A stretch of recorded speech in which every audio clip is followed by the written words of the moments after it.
అదే RTV app వార్తల్ని క్షణాల్లో చదివే అవకాశం ఉంటుంది. ఒక న్యూస్ పేపర్, ఒక టెలివిజన్ ఛానల్ మీ చేతుల్లో ఎప్పుడూ ఉంటాయి.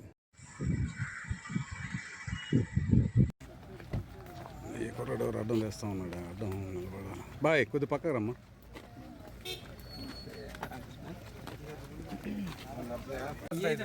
పెట్టుబడి ఖర్చు ఎకరాకు వచ్చి 12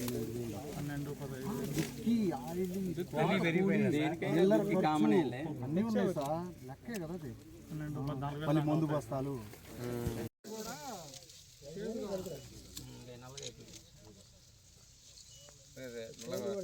పొడి కూడా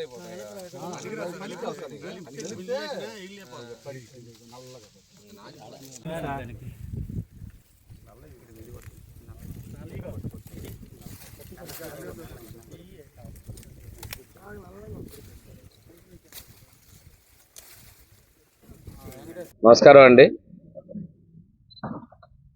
మందా తుఫాను అంతకుముందే ఇంకొకటి, మొత్తం 10 రోజుల్లో జిల్లా మొత్తం వర్షాలు విపరీతంగా కురవడం జరిగింది. జిల్లాలో ఈ మందా తుఫాన్ ఎఫెక్టు అంతకు మునుపు ఎన్నడూ లేని విధంగా అతి భారీ వర్షాలు కురవటం, జిల్లా అంతటా కూడా జలమైపోయింది. రవాణా వ్యవస్థ ఆగిపోయింది. రోడ్లు బాగా నష్టం జరిగాయి. ఈ రోజున చూసుకుంటే మనం వ్యవసాయ సంఘంలో ఇప్పుడు ఉన్నటువంటి ప్రధానంగా ఉన్నటువంటి పంటలైనటువంటి సజ్జ, అదేవిధంగా కొంత మొక్కజొన్న, పత్తి, ప్రధానంగా జొన్న, కొద్దిగా వేరుశనగ, కొంత ప్రాంతం వచ్చేసరికి వరి, పెసలు, పొగాకు నారులు, వరి నారు, ఆముదం ఇలాంటి పంటలు నష్టపోవడం జరిగింది. సుమారుగా 2300 హెక్టార్లు, 23,000 హెక్టార్లు మనం నష్టపోవడం జరిగింది. ప్రభుత్వం పూర్తి స్థాయిలో ఎన్యూమరేషన్ చేస్తున్నాం. నేను అధికారులకు కూడా ఏ ఒక్క రైతుకు కూడా ఇబ్బంది లేకుండా ఉండాలని చెప్పి పూర్తిగా చూడమని చెప్పాం. ప్రభుత్వం స్టాండర్డ్గా ఉన్నటువంటి ఇన్పుట్ సబ్సిడీ ప్రకారం రైతులకు ఆదుకునేదానికి ప్రభుత్వం సంసిద్ధంగా ఉంది. అదేవిధంగా రోడ్లు వీటన్నిటి కూడా అంచనాలు వేస్తున్నాం. అంచనాలు వచ్చిన తర్వాత వాటిని పరిశీలించి పునరుద్ధరణ చేస్తాం. అంతేకాకుండా ఒంగోలు నగరం ఎప్పుడు లేని విధంగా జలమయమైపోయింది. యుద్ధ ప్రాతిపదికన అన్నిటికీ క్లియర్ చేయడం జరిగింది. ఈ సందర్భంగా నేను జిల్లా కలెక్టర్ నుంచి గ్రామ స్థాయిలో ఉండే రెవెన్యూ సహాయకుని వరకు ప్రతి ఒక్క వ్యక్తి పూర్తి స్థాయిలో వీటికి సర్వసన్నద్ధంగా ఎన్నడూ లేని విధంగా 24 గంటలు శ్రమించి ఈ తుఫాను ప్రభావంలో ఎలాంటి ప్రాణ నష్టం జరగకుండా, పశు నష్టం జరగకుండా, ఆస్తి నష్టం జరగకుండా చర్యలు తీసుకున్నందుకు మనస్ఫూర్తిగా నేను జిల్లా యంత్రాంగాన్ని, సిబ్బందిని అందరినీ అభినందిస్తా ఉన్నా. దీంతోపాటు అయిపోయిన తర్వాత ఈరోజు పారిశుద్ధ్య కార్మికులుగా చేస్తున్నటువంటి వాళ్ళు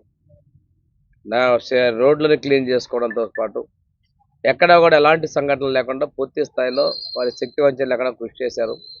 చెట్టు రోడ్డుకు అడ్డం పడిందంటే గంటలో చెట్టును తొలగించారు. స్తంభం పడిపోయిందంటే గంటలో ఆ స్తంభాన్ని తీసేసి వేరే స్తంభాన్ని పెట్టడం జరిగింది.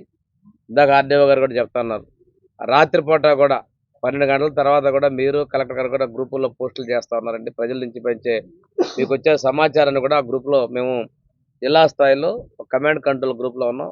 అందులో చేసే సూచనల ప్రకారం అంతా బాగా చేసామండి. ఇంతకుముందు మాకు ఎలాంటి అనుభవం లేదని చెప్పేసి అధికారులు చెప్పడం కూడా ఇక్కడ మనం గర్వించదగ్గ విషయం.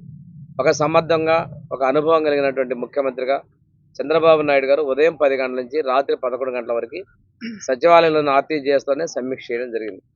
అదేవిధంగా ఉప ముఖ్యమంత్రి గారు కూడా ఆ సచివాలయం నుంచి వచ్చి ఆర్టీజీఎస్లో పర్యవేక్షణ చేశారు.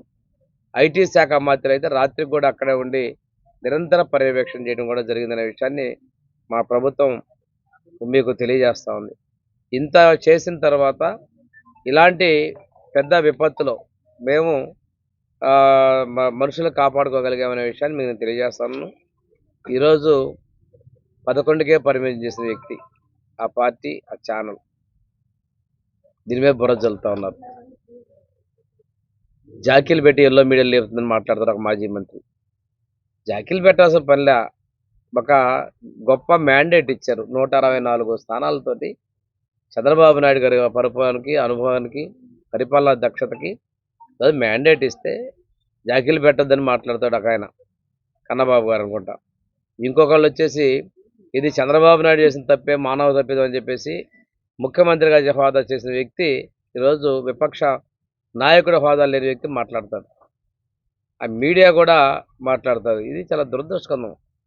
చేతనైతే ఇలాంటి కష్టాలు మీ సహకారాలు, సూచనలు ఇస్తే మేము స్వీకరిస్తాం. కానీ రాజకీయం అనేది మేము ఎప్పుడు కూడా ఆశించడం లేదు మీ దగ్గర నుంచి. ఇది ప్రజలు కూడా హర్షించరు. మీరు అంతేగాని ఏదో బురద జల్లే కార్యక్రమాలు మానుకోండి. ఇక్కడ నేను ఒకటే చెప్తున్నాను, నిరంతరము పైనుంచి ముఖ్యమంత్రి గారు సూచనలు చేస్తే ఎప్పటికప్పుడు గంటకే టెలికాన్ఫరెన్స్, ఇక్కడ ఉన్నటువంటి మా పార్టీ కార్యకర్తలకు కూడా టెలికాన్ఫరెన్స్ వచ్చింది. ఉప ముఖ్యమంత్రి పవన్ కళ్యాణ్ గారు జనసేన పార్టీ కార్యకర్తలు కూడా టెలికాన్ఫరెన్స్ తీసుకొని సహాయ చర్యలు కానీ ప్రతి అనుక్షణం అప్రమత్తంగా ఉండే అధికారులు సహకరించమని చెప్పారు.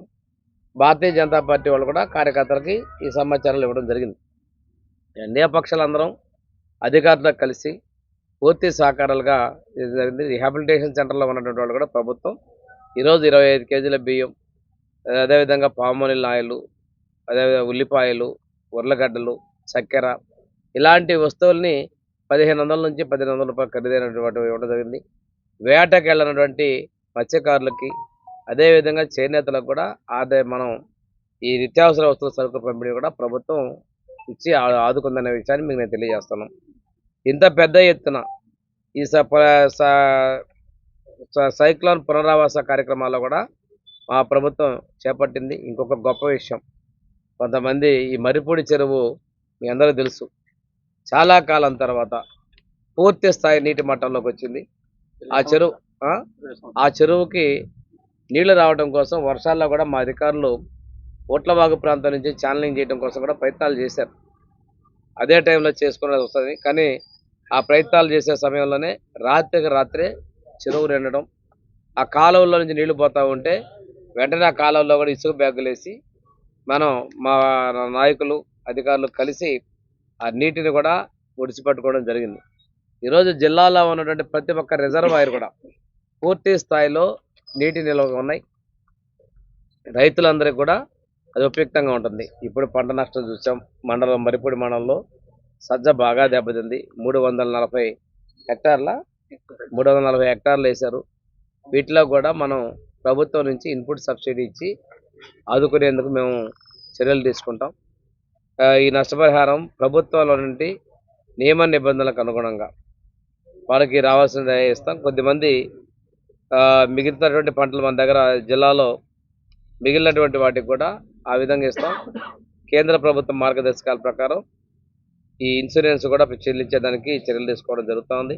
ఆక్వాలో కూడా కొన్ని చోట్ల చెరువులు దిగిపోయాయి, వాటికి కూడా మనం ఆదుకోవడానికి ఉంది. ఈరోజు మార్కెటింగ్ శాఖ నుంచి మార్కెటింగ్ ఏడీ గారు వచ్చారు. నేను వ్యవసాయ శాఖ మంత్రి అచ్చెన్నాయుడు గారితో, పౌరసరఫరాల శాఖ మంత్రి నాదెండ్ల మనోహర్ గారితో కూడా మాట్లాడడం జరిగింది. రంగు మారిన గింజల్ని, ధాన్యాన్ని కూడా కొనుగోలు చేసే విధంగా చర్యలు తీసుకోమని చెప్పడం జరిగింది. అదేవిధంగా దీనికి నష్టపరిహారానికి ఇచ్చే విధంలో ఇన్పుట్ సబ్సిడీ కూడా వ్యవసాయ శాఖ గురించి కూడా త్వరగానే తీసుకోవాలని చెప్పడం జరిగింది. ముఖ్యమంత్రి గారు దీనికి సంబంధించిన జీవోలు కూడా ఇవ్వడం జరిగింది. ఎక్కడ ఎలాంటి వాళ్ళకి కూడా ఇబ్బంది జరగకుండా, ఏ ఒక్కరికి వదిలిపెట్టకుండా. ఇక్కడ ఒక మాట తెలుసుకున్నాను, పార్టీలు, కులాలు, మతాలు లేకుండా రైతు అనేటువంటి వ్యక్తికి నిష్పక్షపాతంగా ఇచ్చింది మా ప్రభుత్వం సిద్ధంగా ఉంది. గతంలో కొంతమందికి రాజకీయాలతో అడ్డం పెట్టి కొంతమందికి ఇచ్చేటువంటి ఇన్పుట్ సబ్సిడీ కూడా రాయకుండా చేసిన ఇబ్బందులు కూడా ఇక్కడ ఇదే ప్రాంతాల్లో కూడా మనం చూసాం, ఈ మండలంలో కూడా చూసాం. అలాంటి తప్పిదాలు అధికారులు ఎవరు చేయొద్దు.